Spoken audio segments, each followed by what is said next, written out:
الحمد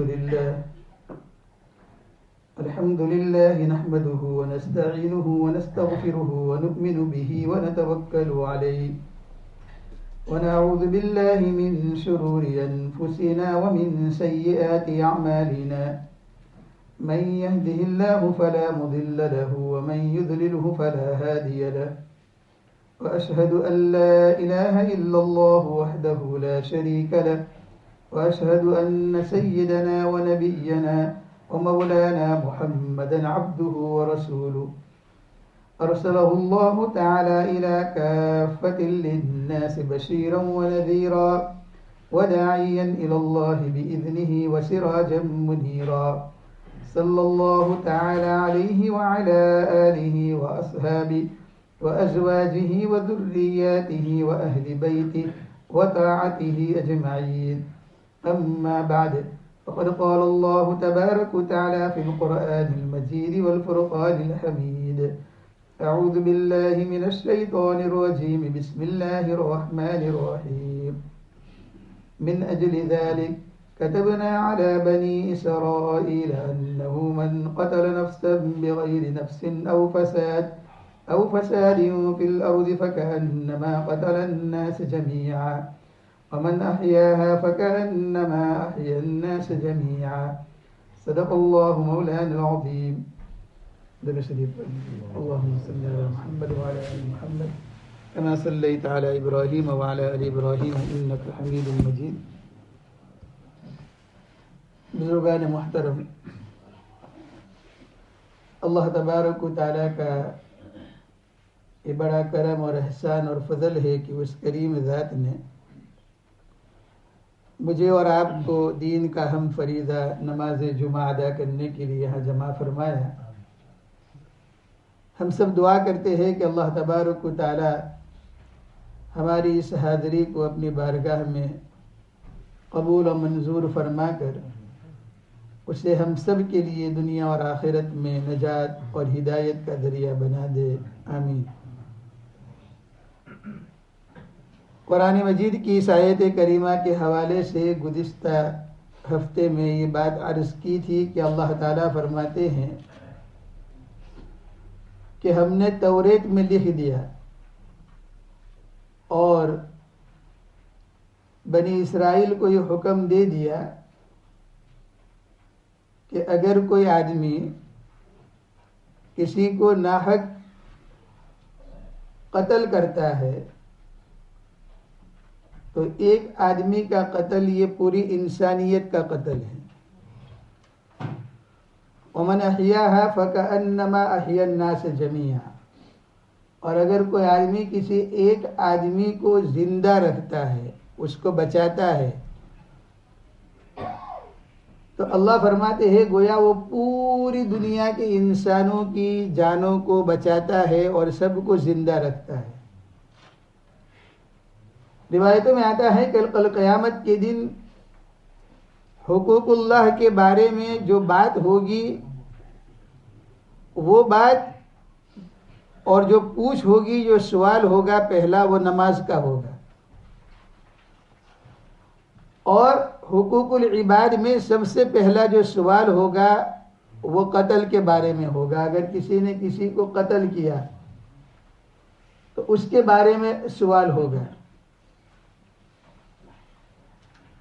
کسی کو مارنا، کسی کو قتل کرنا، کسی کی جان لینا یہ حرام ہے. اللہ تعالیٰ قرآن مجید میں فرماتے ہیں اگر کوئی آدمی کسی کی جان لے لیتا ہے وَمَن يَقْتُلْ مُؤْمِنًا مُتَعَمِّدًا فَجَزَاؤُهُ جَهَنَّمُ خَالِدًا فِيهَا. اگر کوئی آدمی کسی مومن کو قتل کر دے، کوئی کسی کی جان لے لے، تو وہ ہمیشہ جہنم میں رہے گا، متعمدن، ہمیشہ. فجزاؤہ جہنم خالد، اس کا بدلہ یہ ہے کہ وہ ہمیشہ جہنم میں رہے گا. وغضب اللہ، اور اللہ تبارک و تعالیٰ کا غضب ہوگا، اللہ کی فٹکار ہوگی اس پر. ولعنہ اللہ، اور اللہ کی لعنت بھی ہوگی. معلوم ہوا کہ قتل سب سے بڑا گناہ ہے انسانیت میں. اسی لیے روایتوں کے اندر آتا ہے کہ حضرت آدم کے ایک بیٹے نے دوسرے بھائی کو قتل کر دیا، حابیل نے قتل کر دیا۔ اب قیامت تک جو ہے جتنے بھی قتل اس دنیا کی دھرتی پر ہوں گے تو اس کا ایک گناہ اس کے سر کے اوپر بھی ہوگا، اس لیے کہ سب سے پہلا وہی انسان ہے۔ ہم جب کوئی آدمی کوئی گناہ کرتا ہے، اسی لیے دیکھو دین اور اسلام پہلے سے ایک ہے، حضرت آدم سے لے کر اللہ کے نبی صلی اللہ علیہ وسلم تک جتنے انبیاء آئے، جتنی کتابیں آئی، سب میں خلاصہ ایک اللہ کی عبادت اور نبی کی اطاعت۔ احکام بدلتے رہے، کسی شریعت بدلتی رہی، احکام بدلتے رہے، لیکن دین پہلے سے ایک ہی، دین حنیف، صراط مستقیم، اس میں کوئی تبدیلی نہیں ہوئی، قیامت تک نہیں ہوگی۔ آپ قرآن کو پڑھتے جائیں، وَإِلَىٰ عَادٍ أَخَاهُمْ هُودًا قَالَ يَا قَوْمِ اعْبُدُوا اللَّهَ وَإِلَىٰ مَدْيَنَ أَخَاهُمْ شُعَيْبًا قَالَ يَا قَوْمِ اعْبُدُوا اللَّهَ۔ حضرت نوح، شعیب، حضرت ہود، سارے حضرت صالح، یہ سب نے ایک ہی پیغام دیا اپنی اپنی امت کو، اپنی اپنی قوم کو، ایک اللہ کی عبادت۔ اور جتنے بڑے بڑے احکامات ہیں اس میں بھی کوئی چینجنگ نہیں ہے۔ ہاں شریعت بدلی، حضرت موسیٰ کی شریعت میں 2 نماز 3 نماز، حضرت عیسیٰ علیہ السلام جب شریعت لے کر آئے تو ان کی شریعت میں تھوڑی تبدیلی، روزے کے بارے میں، نماز کے بارے میں۔ اللہ کے نبی آئے تو 5 نمازیں۔ تو مسائل بدلتے رہے، احکام، شریعت وہ بدلی، لیکن اللہ کا دین پہلے سے روز ازل سے ایک ہے، اب قیامت تک ایک ہی رہے گا، اس میں چینجنگ نہیں ہوگی۔ تو اللہ تبارک و تعالیٰ نے مجھے اور آپ کو یہ حکم دیا کہ سب سے بڑا گناہ وہ ہے قتل کا گناہ، اور وہ آدمی قتل کرنے والا ہمیشہ جہنم کے اندر۔ اسی لیے روایتوں میں آتا ہے کہ ایک مرتبہ اللہ کے نبی صلی اللہ علیہ وسلم کے زمانے میں جو ہے اللہ کے نبی نے ارشاد فرمایا قاتل اور مقتول دونوں جہنم میں۔ جب کوئی آدمی دو کی لڑائی ہوتی ہے تو ایک کسی کو مار دیتا ہے، میں روایت کا خلاصہ بیان کرتا ہوں مفہوم سمجھانے کے لیے، تو دونوں جہنم میں۔ تو صحابہ کرام نے کہا یا رسول اللہ صلی اللہ علیہ وسلم، مارنے والا تو جہنم میں جائے یہ تو سمجھ میں آتا ہے، لیکن جو بیچارہ قتل ہو گیا لڑنے کے اندر وہ تو جنتی ہونا چاہیے۔ اللہ کے نبی نے فرمایا نا دونوں جہنم میں۔ کیوں؟ اس لیے کہ اگر اس کی بس چلتی تو وہ مار دیتا ہے، کہ اس کی بس چلی تو اس نے مار دیا، تو دونوں جہنم کے اندر۔ تو قتل جو ہے اس دھرتی کے اوپر، اس زمین کے اوپر حضرت آدم کے بیٹوں سے لے کر اب قیامت تک سب سے بڑا گناہ، سب سے بڑا۔ چنانچہ اللہ کے نبی صلی اللہ علیہ وسلم کی خدمت میں وہ ایک شخص آیا جس کا واقعہ جو ہے گزشتہ ہفتے میں عرض کیا تھا۔ تو اس نے اللہ کے نبی سے پوچھا کہ میں اگر ایمان لے آؤں تو میرے سارے گناہ معاف ہو جائیں گے؟ اللہ کے نبی نے فرمایا ہاں، حالت کفر میں تو نے جتنے گناہ کیے ایمان لانے کے بعد سارے معاف۔ اس نے کہا نہیں، میرا ایک گناہ ایسا ہے جو معاف ہو ہی نہیں سکتا ہے، کیا اللہ میرا وہ گناہ بھی معاف کر دے گا؟ ایک مرتبہ پوچھا، 2 مرتبہ، اللہ کے نبی فرمایا ہاں سارے گناہ، لیکن تو بتا کون سا گناہ؟ تو اس نے کہا یا رسول اللہ صلی اللہ علیہ وسلم، میرے گھر میں ایک بچی تھی اور جس وقت میں سفر میں گیا اس وقت میری بیوی جو ہے وہ حاملہ تھی، اور وہاں سے جب میں آیا کئی عرصے کے بعد، تو کئی دنوں کے بعد ایک مرتبہ میں گھر میں بیٹھا ہوا تھا کہ ایک چھوٹی بچی جو ہے کھیلتی ہوئی میرے گھر میں داخل ہوئی اور میری بیوی کے ساتھ بات کرنے لگی، کھیلنے لگی وغیرہ وغیرہ، میں نے گزشتہ ہفتے میں عرض کیا تھا. تو میں نے اپنی بیوی سے کہا کہ یہ لڑکی کتنی اچھی ہے، کتنی خوبصورت ہے، کتنا میٹھا بول بولتی ہے، جب وہ آتی ہے تو میرا دل بہل جاتا ہے. تو کئی مرتبہ میں نے اپنی بیوی کے ساتھ یہ بات کرتا رہا، تو بیوی کے دل میں بات آئی کہ اب میرا شوہر جو ہے اس کو اس بچی کے ساتھ محبت ہو گئی. تو ایک مرتبہ میری بیوی نے موقع پا کر، جب میں خوش تھا، میرا موڈ اچھا تھا، تو اس وقت میری بیوی نے کہا کہ یہ جو بچی روزانہ ہمارے گھر میں آتی ہے وہ میری اور آپ کی بیٹی ہے. تو جب میں نے اپنی بیوی سے سنا تو میں نے پوچھا وہ کیسے؟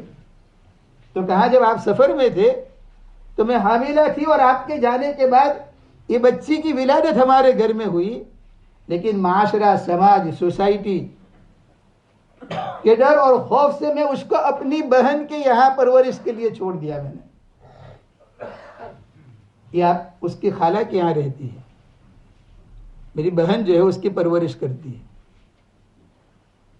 بس اس نے کہا کہ جب میں نے یہ سنا تو میں نے اپنے دل میں ارادہ کر لیا کہ آج، اس لیے کہ میرے لیے تو بہت بڑی یہ شرمندگی کی بات تھی.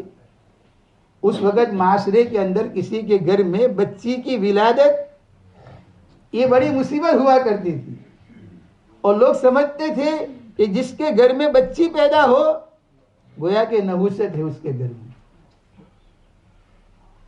اور جس کے گھر میں بچی پیدا ہو اس کو زندہ رہنے کا حق نہیں ہے. یہ اسلام ہے، اسلام کا احسان ہے، یہ اللہ کے نبی کا احسان ہے. اللہ کے نبی نے جو ہے عورتوں کے حقوق سب سے پہلے اسلام نے دیے، سب سے پہلے. اور انبیاء کرام علیہ الصلوۃ والسلام آئے، اس وقت بھی عورتوں کے حقوق پہ حضرت آدم سے لے کر اللہ کے نبی تک ہر پیغمبر اور ہر نبی کے زمانے میں ہر موقع کے اوپر. لیکن ایک وقت ایسا گزرا ہے درمیان میں کہ جس وقت جو ہے عورتوں کو ایک جو ہے بری نظر سے دیکھا جاتا تھا معاشرے میں. تو اس نے کہا کہ میں نے یہ سوچ لیا اور میں نے اپنے دل کے اندر یہ بات ذہن میں رکھ لی، اور میں نے اپنے دل میں کہا کہ اگر یہ بچی میری ہے تو میرے لیے بہت بڑی ناموسی ہے. لیکن میرا موڈ اس وقت خوش تھا، میرا دل نرم تھا، اور میں اپنی بیوی کے ساتھ بات کر رہا تھا. تو میرے اچھے موڈ کو دیکھ کر میری بیوی نے جب یہ بات کی تو میرا چہرہ بدل گیا، لیکن خاموش رہا. کبھی کبھی ایسا ہوتا ہے، بیوی بھی دیکھتی ہے کہ شوہر کا موڈ اچھا ہو تو بات کرے. کبھی کبھی اولاد بہت مرتبہ پوچھتی ہے کہ ابو سے بات ہوئی، بیوی کہتی نہیں، وہ جس وقت موڈ میں ہوں گے بات کریں گے. جس وقت جو ہے میرا بیوی جانتی ہے اپنے شوہر کے مزاج کو، سب سے زیادہ عورتیں اپنے شوہر کے مزاج کو جانتی ہیں، باہر والا نہیں جان سکتا. اسی لیے ایک بزرگ فرماتے ہیں اپنے مریدین سے کہ میں تمہیں جو ہے کوئی خلافت اور تمہیں جو ہے پکا مرید نہیں سمجھوں گا اس وقت تک کہ جب تک میں تمہارے گھر میں آ کر تمہاری بیوی سے نہ پوچھوں. یعنی تمہاری بیوی شہادت دے، گواہی دے کہ ہاں یہ اچھا آدمی ہے میرا شوہر، وہاں تک جو ہے میں تمہیں اچھا نہیں سمجھوں گا. اس لیے کہ لوگوں کے سامنے تو ہر آدمی اچھا بنتا ہے. ایک آدمی مسجد میں آتا ہے تو وہ نماز پڑھتا ہے، اور اگر کوئی نہیں ہے تو جلدی جلدی پڑھ کے ختم کر دیتا ہے، اور جہاں دیکھتا ہے کہ پیچھے سے کوئی آ رہا ہے تو وہ برابر رکوع سجدہ بھی کرتا ہے، اور نماز بھی لمبی کر دیتا ہے. اور دو چار آدمی ہوتے ہیں تو زیادہ تسبیح بھی پڑھتا ہے، اور اگر دو چار آدمی زیادہ ہو مجمع تو اس کے اندر جو ہے وہ زیادہ بیٹھ کر جو ہے قرآن بھی پڑھتا ہے اور بڑا صوفی اور نیک بن جاتا ہے. لیکن جب تنہائی میں ہوتا ہے تو وہ فٹافٹ نماز پڑھ کے چلا جاتا ہے. اسی لیے روایتوں میں آتا ہے کہ یہ کیا ہے، یہ ریاکاری ہے، یہ دکھاوا ہے کہ کوئی آدمی کسی کو دیکھنے کے لیے اچھی نماز پڑھے یا کسی کو دکھانے کے لیے وہ اچھا عمل کرے، تو خیر وہ آدمی کہتا ہے کہ یا رسول اللہ صلی اللہ علیہ وسلم، جب میں نے سنا تو میں نے یہ مائنڈ بنا لیا کہ آج شام کے سورج کے غروب ہونے سے پہلے میں اپنی بیٹی کی زندگی کا سورج غروب کر دوں گا، یعنی اسے ختم کر دوں گا، اس لیے کہ میں باہر اگر جب یہ بڑی ہوگی اور لوگوں کو پتہ چلے گا تو میری عزت کیا رہے گی۔ آج ہمارا ایک پرابلم یہ بھی ہے نا کہ ہم لوگ جو ہے عزتیں ڈھونڈتے ہیں تو لوگوں سے، لوگ کیا کہیں گے، معاشرہ کیا کہے گا، سماج کیا کہے گا، میرے رشتہ دار کیا کہیں گے، گھر والے کیا کہیں گے۔ تو اس نے بھی یہ سوچا کہ جب یہ بڑی ہوگی لوگوں کو پتہ چلے گا تو کیا ہوگا، تو کہا میں نے مائنڈ بنا لیا، اور ایک دن موقع پا کر جو ہے میں اپنی بیٹی کو لے کر جنگل کی طرف چلا۔ میں نے میری بیوی سے کہا کہ میں اس کو لے جا رہا ہوں، کہاں، کھیلنے کے لیے، کودنے کے لیے، اس کو بازار میں لے جا رہا ہوں کھلونے دلوانے کے لیے، ٹوائز کے لیے، اور میں اپنی بیٹی کو لے کر چلا۔ پھر انشاءاللہ اسی کو ہم آئندہ عرض کریں گے۔ دعا فرمائے کہ اللہ تعالیٰ اس بڑے گناہ سے جو ہے ہم سب کی حفاظت فرمائے، اور اللہ تبارک و تعالیٰ اس کو گناہ سمجھنے کی توفیق عطا فرمائے، اور اللہ تبارک و تعالیٰ سے دعا کرے کہ اللہ تعالیٰ پورے عالم کے اندر جو ہے یہ قتل و غارت گیری کا جو سلسلہ ہے اللہ اسے بند فرمائے، اسے ختم فرمائے، اور اللہ تبارک و تعالیٰ ہماری پوری امت کی، انسانیت کی، ہماری نسلوں کی، سب کی اللہ تعالیٰ حفاظت فرمائے۔ آمین وآخر دعوانا الحمدللہ رب العالمین۔